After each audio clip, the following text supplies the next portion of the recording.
வணக்கம். இன்றைய செய்திகள்.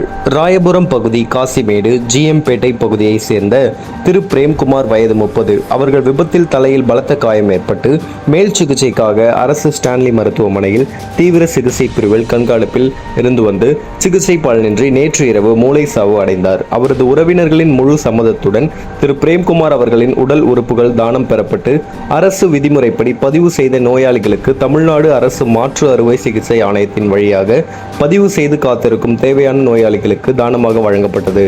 மாண்புமிகு முதலமைச்சர் அவர்களின் ஆணைக்கிணங்க ராயபுரம் சட்டமன்ற உறுப்பினர் ஐட்ரீம் ராமூர்த்தி அவர்கள் நேரில் சென்று மலர் மாலை அணிவித்து அரசு மரியாதை செலுத்தினார். உடன் ராயபுரம் மேற்கு பகுதி செயலாளர் பாபே சுரேஷ், அரசு ஸ்டான்லி மருத்துவமனை முதல்வர் மரு பாலாஜி, மருத்துவர்கள், காவல் அதிகாரிகள், அரசு அலுவலர்கள், கழக நிர்வாகிகள் பலர் இருந்தனர்.